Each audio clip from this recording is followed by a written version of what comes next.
皆さんこんにちは。タッチベースの野村です。コロナウイルスの影響がすごいですね。全国の小中学校、高校に休校要請が出たり、電通など大手の企業もリモートワークを義務付けるなどえらいことになってます。経済への影響もすごく、日経平均株価ダウも軒並み急降下しております。今日日用品をスーパーに買いに行くと、マスクだけではなくトイレットペーパーやティッシュも売り切れになってました。製造がストップした時のために備えてるんでしょうね。さて、そんな状況の中ですが、今週も元気にポッドキャストをお届けしていきたいと思います。今回はスペンサーに聞く英語ビジネスコミュニケーションシリーズ第2弾をお届けしていきます。前回に引き続き、英語を学ぶためには英語で学ぶのが一番ということで、言語は英語で配信していきたいと思います。日本語訳を見たい方はタッチベースのウェブサイト touch-base.net をご確認ください。話をしてくれるスペンサーは、大学では言語学を専攻し、趣味はPoetryという言語のスペシャリストのような存在です。また彼は日米間のビジネスの経験も豊富で、そんな彼にアメリカでのビジネスコミュニケーションのここって一体どうなのというところを聞いていきたいと思います。今回はその第2弾として The Meaning of Awesome、 フォーマルな英語ビジネスメールはネガティブ、カジュアルのコツはHyperboleをお届けいたします。北米で生活していると毎日20回以上は聞くであろうオーサム。そのオーサムの背景にあるアメリカのハイパーボリー、つまり誇張表現の文化、さらにはビジネス E メールを書くときになぜカジュアルの方が良いのかというところのお話をしていただきました。それでは早速どうぞ。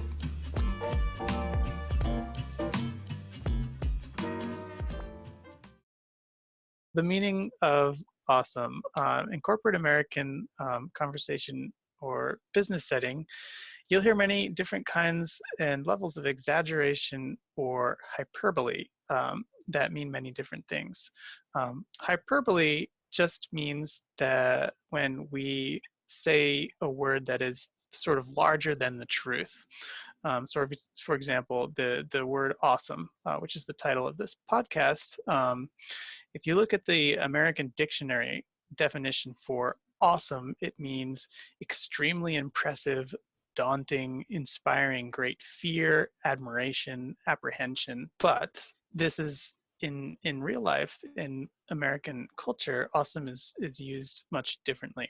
For example, when I'm in a grocery store and I see a free sample of food and someone gives me a free sample, I will say awesome as I take the sample.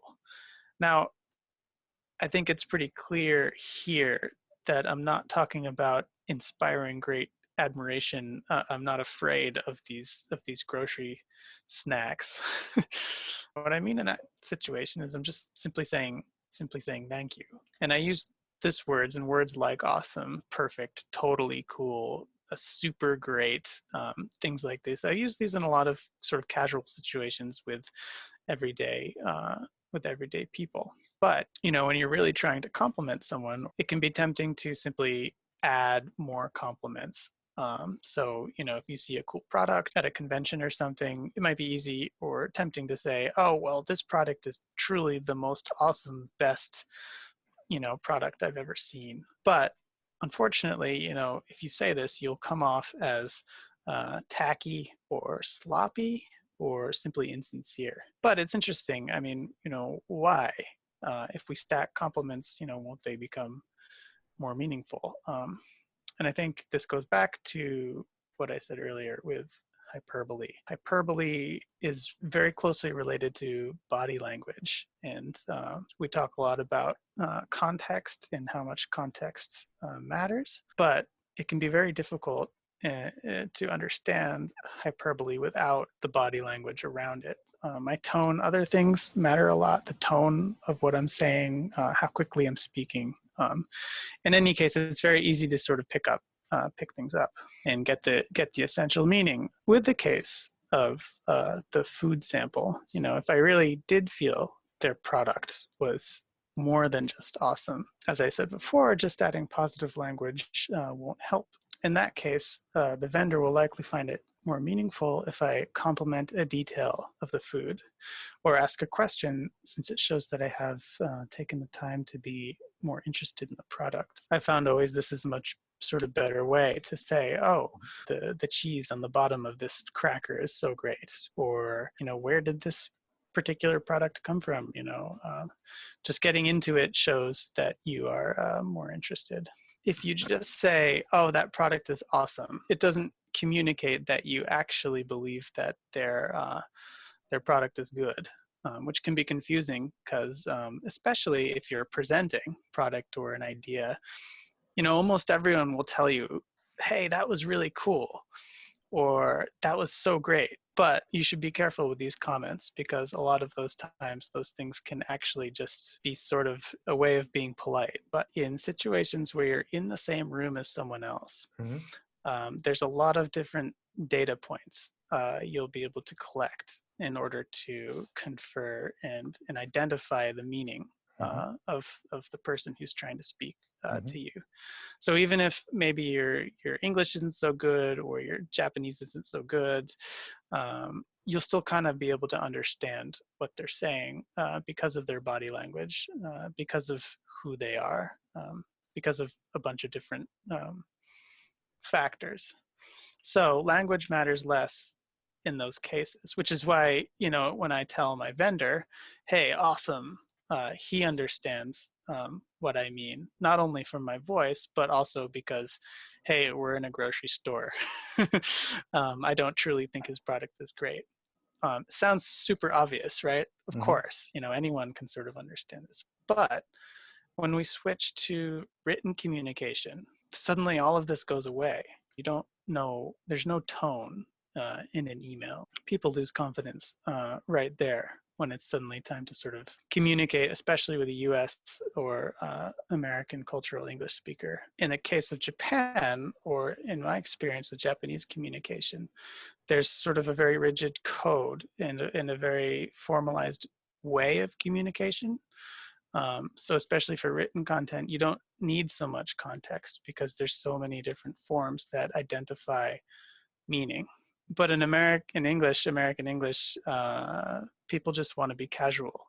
So you'll get an email that says, hey, perfect. And you'll see that email and it can be very difficult to be like, is he joking? Does he mean that my product is actually completely, totally perfect? Is this like there's suddenly all these questions and it can be very confusing.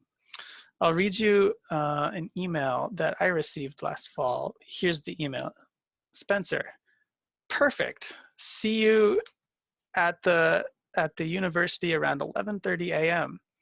We can walk over to the dorms and try to take a look. We'll see if the building is open, and then head to the cafeteria to eat some lunch. Best, Andy. Now, this was a client relationship. In fact, actually, he was attempting to sell me a product. So you can see that, there's potentially money at stake here. I'm interested in his product, but, there's other things too. And, it could be a scenario in which you'd want to be super rigid and be and sort of communicate how serious you are about your own product, which in this case is a dorm room, among other things. But he was totally casual with me, and it worked. And it worked because even though I wasn't in the same room as him, I imagined just myself being there, being in a totally casual situation, hearing him speak these words to me as if he were my friend and my coworker. So I was able to read his message and understand his meaning. Someone who in Japanese culture, you might not be casual with, even on a first communication, especially. In American culture, it's incredibly important to be casual. And I'm sure many, if you attend a culture class, you'll hear this, oh, be casual, Americans. But what does that actually mean? And that goes back to words like awesome and perfect and the use of exaggeration, which goes, again, back to the idea that you are just in the same room as someone talking as coworkers or friends. I think a lot of Japanese people may feel a little awkward, writing a casual email in a business setting? Yeah, it can be tough. It can be tough. So a way you can get there is through hyperbole and through this sort of exaggeration that I was just talking about. Exaggeration, as I said, is a staple of American culture. It's everywhere. And it even refers back to the previous podcast about humor. I mean, ultimately, if you really think about it, exaggeration on this level is a kind of joke. Going back to the vendor at the grocery store, I say awesome when I take his food sample. Of course, I don't think his food sample is actually the best thing ever. So it's funny. We both laugh. And that sort of exaggeration is very effective in communication. And it moves to email too. So if you're having trouble with an email and it seems it's sort of rigid and formal, but you don't really know why, and something's wrong, but it might be tough. A good idea is always to look and see if you have any places where there's exaggeration.